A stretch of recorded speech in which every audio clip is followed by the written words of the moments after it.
ลำปางเฮียนินห้อยที่แชมเปี้ยนลีน่าดินคนนั้นหลวดตัว BCA ลำปางเฮียนห้อยลีนในตัวทุ่งอันนี้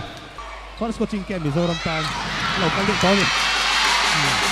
ชนะ BCA บอลนี่มาซาเกมกันสั้นจ้าคอนสกอต BCA และมิซา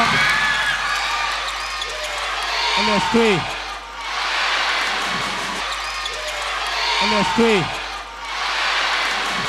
Zanin Forest attempt on miss về thật mày Zanin chui at bùi bốc xìa mình khi hắn tầm bốc xìa thế mình đã buộc cái bọn oh Ruben Forest ra rồi Jota Ruben anh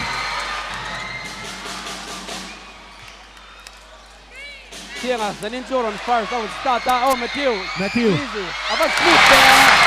Pass to Lincoln That's his boy there 4 points in there 8 and 8 24 points 8 and 8 and 8 này Ủa liên tục Eddie một liên tục thả số là hắn từ số là lâu mà ya BCA là mình turnover apa nai về passing ka right pass Eddie số là gì này tên mày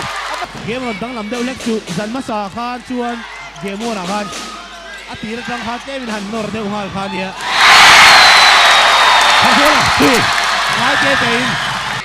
cái nào dám na hun coบอลวกเสียดเด็กเตะนะอันนี้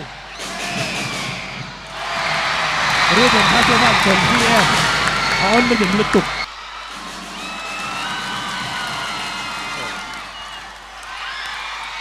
เอเลซ่าทอกลูดอาร่างขับ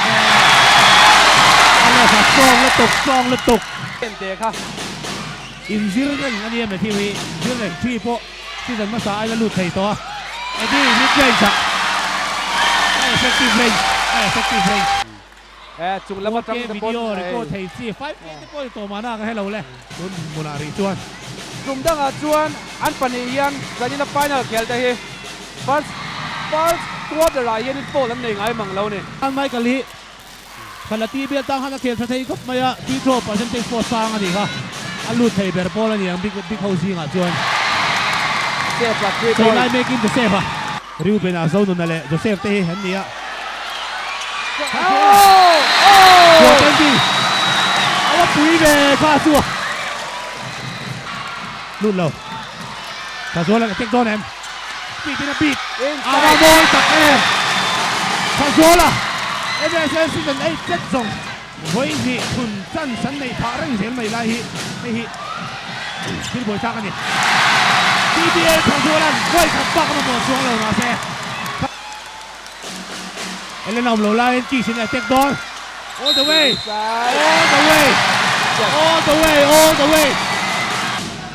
เหลี่ยมสร้างให้พอยลีเนี่ยเอ็ดดี้จะได้ทันโมยพอยลีที่สินนั่นเองเดี๋ยวก็เล่นอะไรเจ๊เฮงไปข้าศึก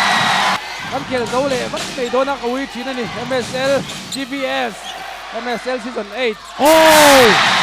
2 pointer 2 point ไล่ระดับตัดดังขึ้นมา inside มันเราแมทธิว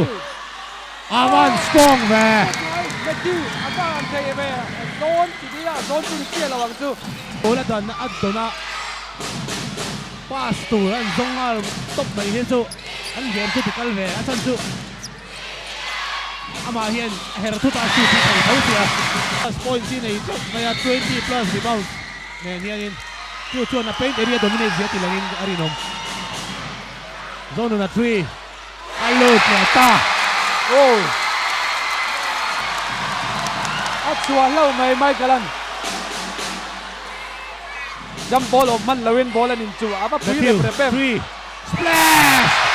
มิสเตอร์สโมทควงเตะเลยควงเลียนกันอินไทยเราได้ว่าเซนิจูควงเตะโซคีก็พอสีไม่ยังอาเดียยังไงที่TBA ตอนซีซั่น7นะฮะนี่กิลล์ไกด์เนี่ยเขาขานี่Moses inside the goal to Tumanamlo Help defense Aaron Pay and count down top 10 9 shot block down to 5 bounce pass Eddie mid range Milo Big loot Moses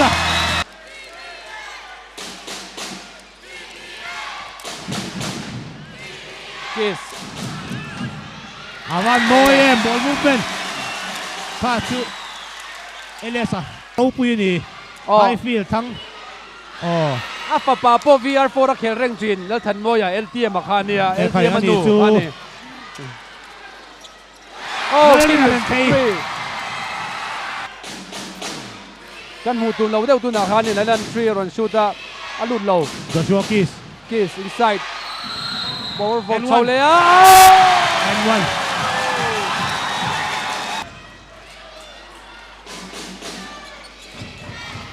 okay มันตันเลยตัว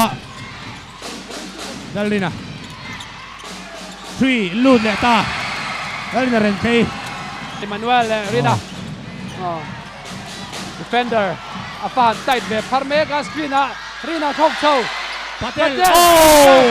เอามาตินซานเลยครับจู Adata. จูนซูมาเซกดก็ได้ยินขัดเวขบะเรียนรีดเท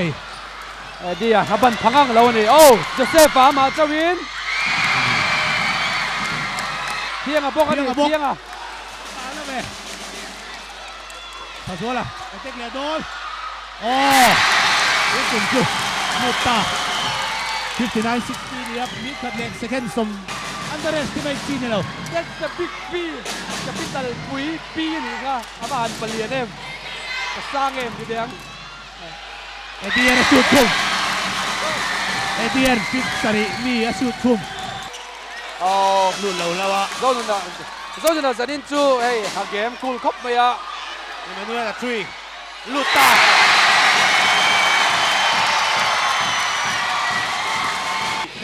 ให้เล่งในแหวนเที่ยงอะไรมาที่อุทัยเป็นบ้านบัวอันบุลำปุ้ยสันฟารุนเป็นให้ใส่ลายเด็กเที่ยงอ่ะดิฉันเล่นสั่งไว้ Let thale ya. Azir na lama. It was semi final aro in lar le ni thiang a. Lerina. Apan hal chat em. เอามามอยเลยค่ะจุ Le Red Snooker Championship. Champion ani. โอ้ข้าจัว Zone na te. An lai kat nuk ani. กีส Today. กีส Ban เด็ก ban จ้า kill. ปุ้ย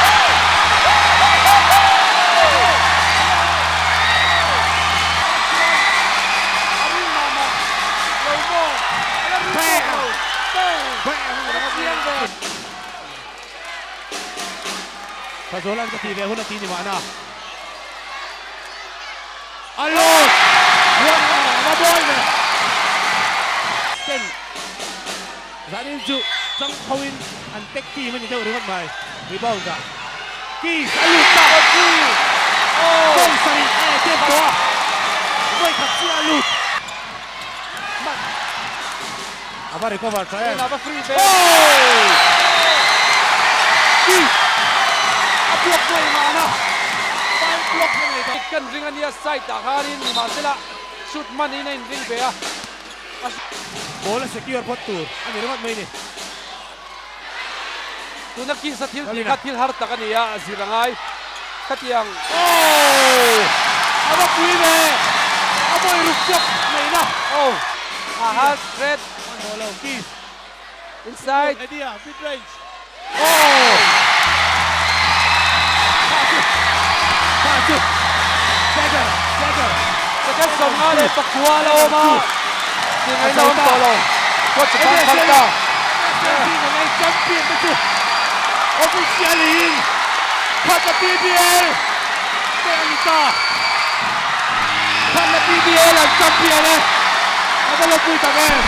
Ada champion. Pada PBL.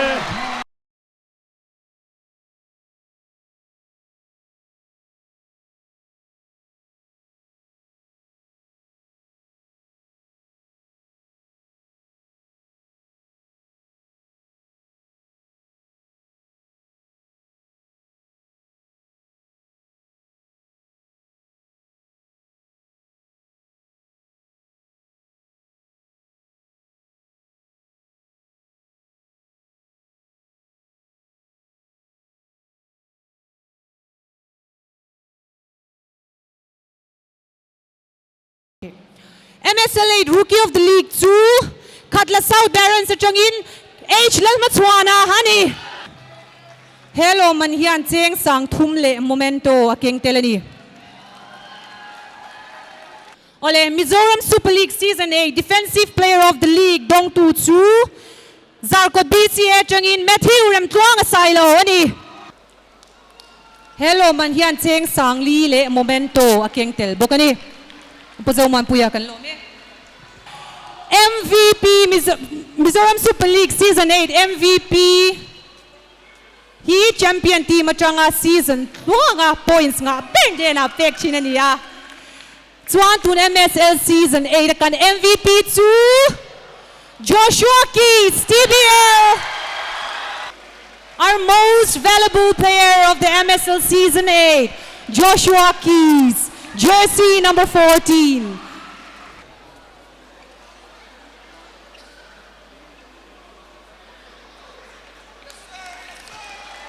Let's give a big round of applause for Joshua Keys.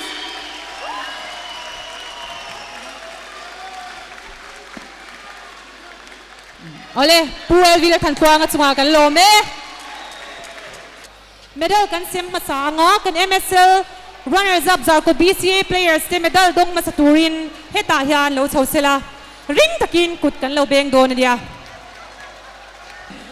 Azona champion thei kha an nia. An pualin na sa takin an medal don sung yan ring takin kutin lo beng zel tiang manager in sung fai cheng si nuai khat sing khat min don sakanga captain in trophy min don sak don bokani